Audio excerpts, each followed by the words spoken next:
કાઢવાની કીધી છે.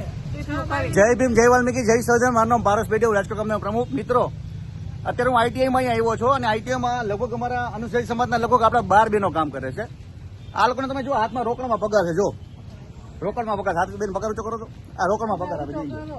આ પગાર રોકડમાં આપ્યો છે. જો સરકારની સ્પષ્ટ ગાઈડલાઈન છે કે ખાતામાં પગાર નાખવાનો, છતાં રોકડમાં પગાર કરે છે. અને કોન્ટ્રાક્ટર જયારે આ બાબતે વાત કરવાનું કીધું તો ભાઈ ગયા અત્યારે કે ભાઈ તમે છે ને ઓફિસમાં વાત કરો. કઈ ઓફિસમાં શું છે? આવું અમને દબાવ ધમકાના પ્રયાસો કરે છે. રાજકોટ કામદાર યુનિયન કોઈ પણ ભોગે કોઈના બાપથી ડરતા નથી, એ વાતને યાદ રાખી લે. બરાબર, આ બાબતે અમે હમણાં જે જીડીએસ કૌભાંડ બહાર પાડ્યું એમાં પણ એવું કીધું કે ખાતામાં પગાર નાખો, પીએફ આપો, એસએ આપો, બોનસ આપો, એના મળતા હકો આપો. આ બાબતે તમે જો આ બધા આઈટીના સફાઈ કામદારો છે, બધાને રોકડમાં પગાર આપે છે અને ધમકાવે દબાવે છે કે કોઈ આવી સાચી વાત કરી તો અમે કામેથી કાઢીને મૂકશું. બરાબર છે.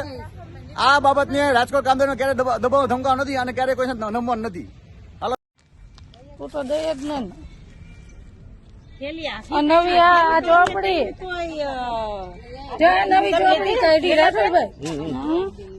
હું કેતી નથી આ કઈ ગળતી નહોતી,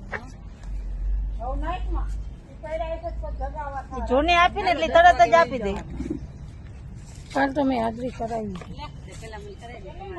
મારે કેટલા દેવાના રાઠોડભાઈ? બધાને એકાકાર દેવાના. કેટલા દેવાના? 6,180 રૂપિયા નથી જોતા, 6,000 દેવાના. એમાં વધારે નથી લેતો. 6,000 કાં દેવાના? ઓછા તો હા એ જ કહું, 5,500 પગાર આવ્યો તો મારો. હવે ફોન મૂકો ને.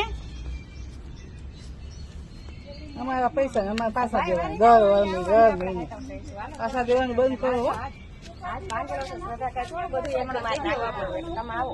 અચ્છા અમે દઈ દઈએ. હા તમે છોકરી હા તમે એને લઈ લેજો.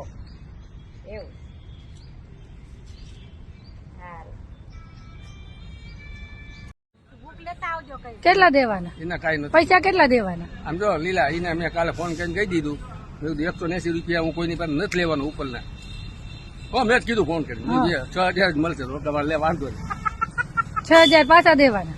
એટલે ઓમ છે ને 6,180 પણ મેં ના પડ્યો. મેં કીધું 180 નથી જોતા. મેં કીધું મને કે મેં કીધું તહેવાર આવે છે અને તમારી છે બાયું બધે ખોટું બે લાગે. ₹180 એટલા તો એટલા ભાઈ તો કે